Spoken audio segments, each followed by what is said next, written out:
आज आपण पावसाळा आणि हिवाळा विशेष खास मसाल्यांपासून गुरमै रोटी किंवा मसाला गुळपोळी बनवणार आहोत. सर्दी, नवीन किंवा जुना कफ, श्वसनाचे आजार यामध्ये ही रोटी खाणे खूप फायदेशीर ठरते.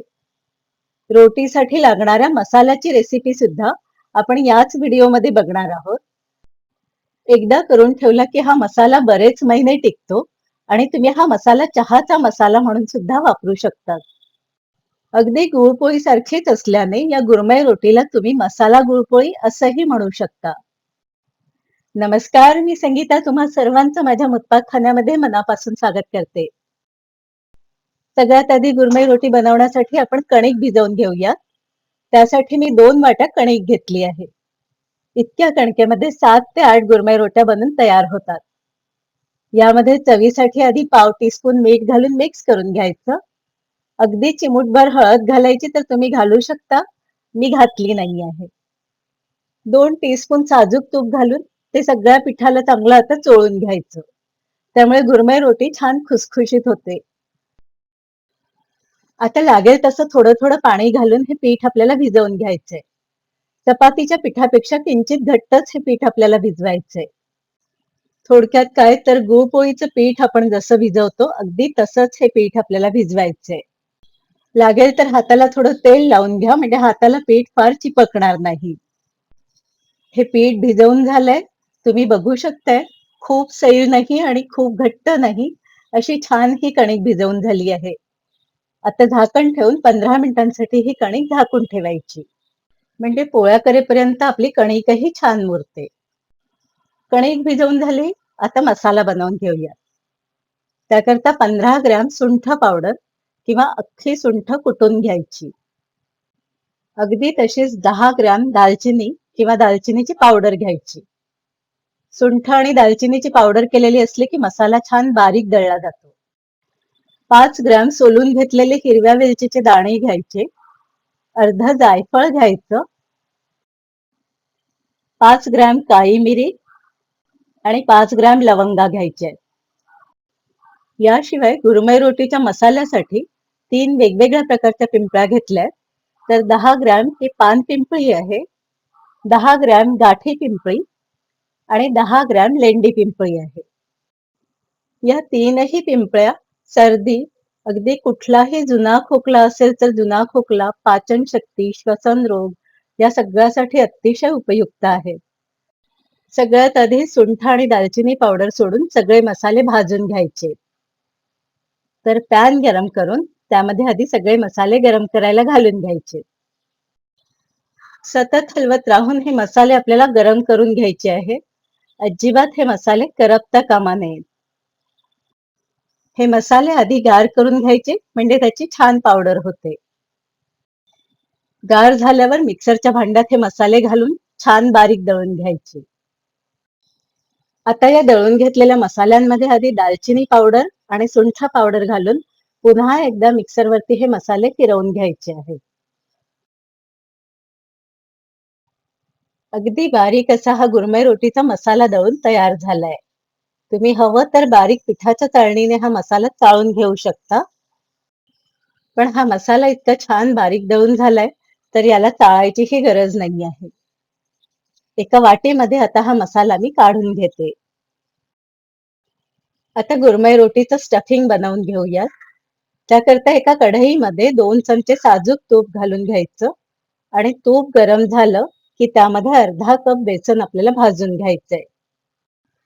तुम्ही बेसनाऐवजी अर्धा कप कणिकही घालू शकता.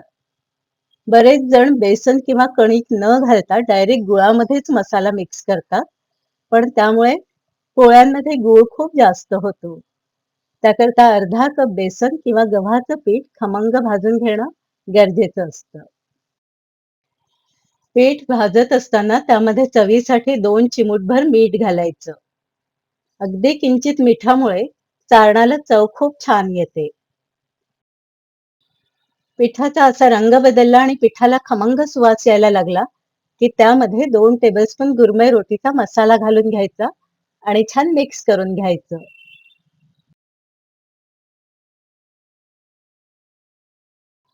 तयार झालेलं सारण आता गार करून घेऊयात. आणि हा उरलेला गुरमै रोटीचा मसाला एका हवाबंद बरणीत भरून ठेवायचा. नंतर कधीही तुम्हाला गुरमै रोटी खायची असेल तर या मसाल्याची रोटी तुम्हाला बनवता येईल. किंवा चहाचा मसाला म्हणून सुद्धा तो मसाला तुम्ही वापरू शकता. बेसन आणि मसाल्याचं सारण आता गार झालंय. यामध्ये 1 वाटी किसून घेतलेला गूळ घालून तोही छान मिक्स करून घ्यायचा. तुम्हाला हवं असेल तर मिक्सरच्या भांड्यात सुद्धा तुम्ही हा गूळ फिरवून घेऊ शकता. गूळ मिक्स करून झालाय. आता गुरमै रोटीचं सारण आपलं पूर्णपणे तयार झालंय. आता कणिक अशी छान मुरली आहे. या कणकेचे पोळ्यांच्या मापा एवढे उंडे करून घ्यायचे. तर बरोबर 8 उंडे या कणकेचे बनून तयार झाले. यातला एक उंडा घेऊन कडेकडेने दाबत दाबत पुरणाची जशी आपण वाटी बनवतो तशी आपल्याला याची वाटी बनवून घ्यायची आहे. वाटीचा मधला भाग जाड ठेवायचा म्हणजे पोळी लाटताना फाटत नाही. आता यामध्ये मावेल तसं भरपूर सारण भरून अगदी पुरणपोळीसारखाच हा उंडा बंद करून घ्यायचा.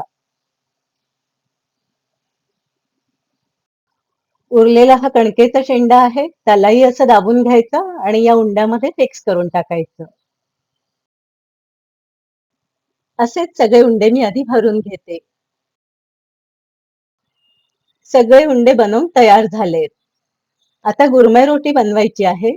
तर एक उंडा आधी मी पिठामध्ये घोळवून घेते. अगदी अलगद बोटांनी हा उंडा चेपून याची हलके हलके पोळी लाटून घ्यायची. अगदी गुळपोळी सारखीच ही पोळी आपल्याला लाटून घ्यायची आहे. आणि ही पोळी दिसायलाही अगदी गुळपोळी सारखीच दिसते.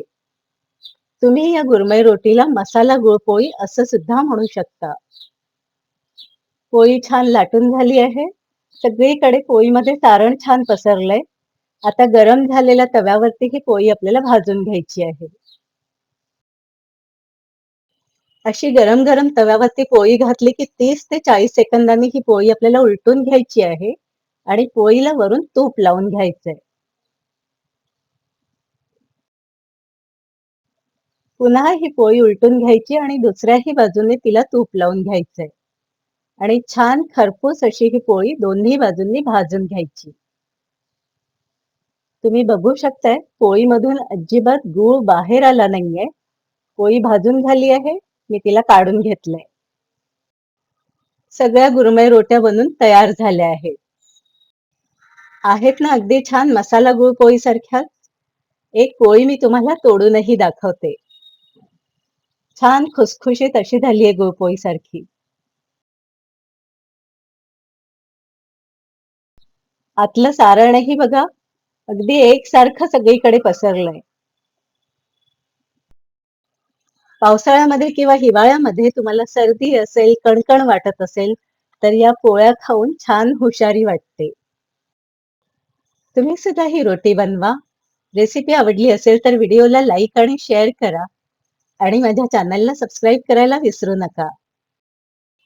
बेल आयकॉन सुद्धा दाबून घ्या म्हणजे येणाऱ्या सर्व व्हिडिओजचे नोटिफिकेशन्स तुम्हाला त्वरित येत जातील. धन्यवाद.